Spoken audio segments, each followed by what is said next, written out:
2024 August 10 already 36 గంటలు duty చేసిన ఒక లేడీ జూనియర్ డాక్టర్ని ఒక వ్యక్తి హత్య చేశాడని మనందరికీ తెలుసు కదా. ఆ వ్యక్తి కూడా సీసీటీవీ రికార్డ్స్ వల్ల నెక్స్ట్ డేనే దొరికాడు. ఓపెన్గా నేనే అంతా చేశా, నన్నేం చేసుకుంటారో చేసుకోండి అంటూ ఓపెన్ స్టేట్మెంట్స్ కూడా ఇచ్చాడు అని మనందరికీ తెలుసు కదా. కానీ ఇంతవరకు కూడా ఆ వ్యక్తిని కానీ ఆ అమ్మాయి హత్య కేసును కానీ ఒక ఎండింగ్ జస్టిస్కి అయితే జరగలేదని చెప్పుకోవాలి. దేశం అంతా కూడా ఒక్కసారిగా ఉలిక్కి పడేలాగా నిరసనలు అయితే చేశారు. ప్రాణాలు కాపాడే డాక్టర్కే తన వర్క్ ప్లేస్లో భద్రత లేకపోతే ఇక సామాన్య మహిళల బ్రతుకు ఏంటి అంటూ అందరూ కూడా తగిన న్యాయం కావాలి అని ఇప్పటికీ కూడా ధర్నాలు చేస్తూనే ఉన్నారు. హత్య జరిగి ఇన్ని రోజులు అవుతున్నా కూడా రోజు అందరూ ధర్నాలు చేస్తూ నిరసనలు తెలుపుతున్నా కూడా న్యాయం జరిగేలాగా కనిపించడం లేదు కదా. మీ అందరికీ ఒక క్వశ్చన్, అదేంటి అంటే ఆ అమ్మాయి అయితే చనిపోయింది, అతి క్రూరంగా చంపేశారు. ఒకరు కాదు, ఇద్దరు కాదు, ఎంతమంది ఉన్నారనేది మాత్రం ఇప్పటి వరకు అయితే ఎవరికి తెలియదు. అయితే ఇలాంటివి మళ్ళీ రిపీట్ అవ్వకుండా ఉండాలి అన్నా, ఇలాంటివి ఫ్యూచర్లో జరగకుండా ఉండాలి అన్నా ఎలాంటి శిక్ష వేస్తే ఇది గుర్తుకు వచ్చి నెక్స్ట్ టైం ఎవరు రిపీట్ చేయకుండా ఉంటారని మీరు అనుకుంటున్నారు? మీ యొక్క అభిప్రాయాన్ని కింద కామెంట్ సెక్షన్లో అయితే ఇప్పుడే కామెంట్ చేసి చెప్పండి. అసలు ఈ కేసులో ఉన్న నిజమేంటి? ఎందుకు అతను నేనే చేశా, ఏమైనా చేసుకోండి అని అంటున్నాడు? దీని వెనక ఎవరినైనా తప్పించడానికి కుట్రలు జరుగుతున్నాయా? తెలుసుకుందాం. ప్రజెంట్ సంజయ్ రాయ్ని అరెస్ట్ చేశారు. వీడు ఒక బలి పశువు మాత్రమే అని అందరికీ తెలుసు. వీడు నేరం చేశాడు, యాక్సెప్ట్ చేద్దాం. కానీ వీడొక్కడే మాత్రం కాదు, ఈ పాయింట్ మాత్రం clear. Next, RG Kar college management ఈ విషయాన్ని బయటికి రాకుండా క్లోజ్ చేయడానికి చాలా ట్రై చేసింది. ఫస్ట్ సూసైడ్ అని చెప్పింది, కానీ వర్క్ అవ్వలేదు. ఇంట్రెస్టింగ్ మ్యాటర్ ఏంటంటే కాలేజ్ ప్రిన్సిపల్ సడన్గా రిజైన్ చేసి వెళ్ళిపోయాడు. అంతే ఇంట్రెస్ట్గా వేరే కాలేజీలో జాబ్ కూడా వచ్చింది. ప్రిన్సిపల్ వెళ్తూ ఆ అమ్మాయి ఒక పిచ్చిదంటూ అందుకే సూసైడ్ చేసుకుంది అని స్టేట్మెంట్స్ కూడా ఇచ్చాడు. ఏ రాష్ట్రంలో అయినా ఏదైనా ప్రాబ్లం వస్తే ఆ రాష్ట్ర సీఎంఏ న్యాయం కదా చేయాల్సింది. ఇక్కడ మాత్రం సీఎం కూడా ఆ అమ్మాయికి న్యాయం చేయాలి అంటూ రోడ్డు మీదకి వచ్చి అయితే ధర్నాలు చేస్తుంది, నిరసనలు చేస్తుంది. మ్యాటర్ ఏంటంటే హోమ్ మినిస్టర్ కూడా సీఎంఏ. ఇంకొక ఇంట్రెస్టింగ్ విషయం ఏంటంటే హెల్త్ మినిస్టర్ కూడా సీఎంఏ.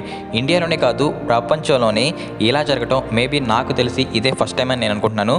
హోమ్ మినిస్టర్ కూడా సీఎంఏ అన్నా కదా, పోలీసులతో కూడా ఈ కేసుని సూసైడ్ లాగా డైవర్ట్ చేయడానికి చాలా ట్రై చేశారు. చేసిన పాపం ఊరికే పోదు కదా, ఇది కూడా వర్కౌట్ అవ్వలేదు. ప్రజల పట్ల ఏ బాధ్యత లేకుండా దొంగ ర్యాలీలు చేస్తూ సిబిఐకి చెప్తుంది నాకు చాలా ఫాస్ట్గా న్యాయం కావాలి అని. మళ్ళీ మోడీ గవర్నమెంటే ఈ విషయానికి బాధ్యత వహించాలి అని నిరసనలు చేస్తుంది. ఆమె ఒక సీఎం, నిమిషాల్లో శిక్ష పడేలాగా చేసే సత్తా ఆమె పోస్ట్కి, ఆమె ఉన్న పవర్కి ఉంది. కానీ ఎవరినో కాపాడటం కోసం ఇలా ఒక పిచ్చిదానిలాగా, తింగరదానిలాగా అయితే చేస్తుంది. ఆ రాష్ట్రంలో ఆ డాక్టర్కి న్యాయం జరగాలి అంటూ డాక్టర్స్ మరియు రాష్ట్ర పౌరులు అందరూ కూడా కలిసి శాంతియుతంగా నిరసనలు అయితే చేస్తున్నారు.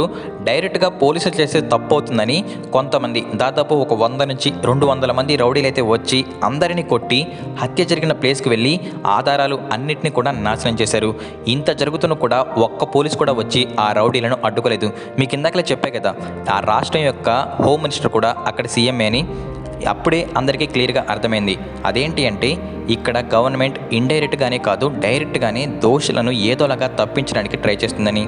ఈ కేసు చూసారా, అంతా కూడా వన్ సైడే నడుస్తుంది. సీఎం ఏమో న్యాయం చేయండి అని రోడ్డెక్కింది, నిరసనలు కూడా తెలిపింది. 100 మంది రౌడీలు వచ్చి అందరినీ చల్లాచెదరు చేస్తుంటే ఒక్క పోలీసు కూడా కాపాడడానికి రాలేదు.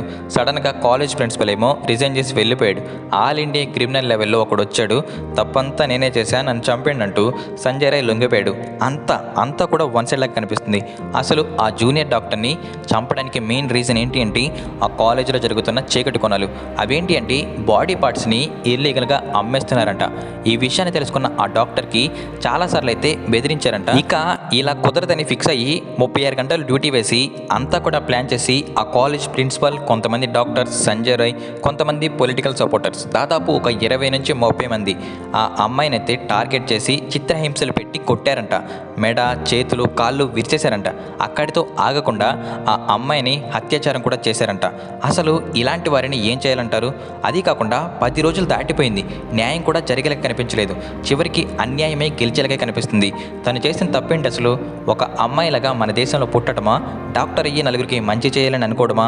సిబిఐ ఇన్వెస్టిగేషన్ జరుగుతుంది కదా, ఖచ్చితంగా దోషులందరూ దొరకాలి అని, ఆ అమ్మాయికి న్యాయం జరగాలి అని, మన దేశంలో పుట్టిన ఏ ఆడపిల్లకి కూడా ఇలాంటిది జరగకూడదు అని భయంతో, బాధ్యతతో ఆ దేవుణ్ణి అయితే వేడుకుందాం.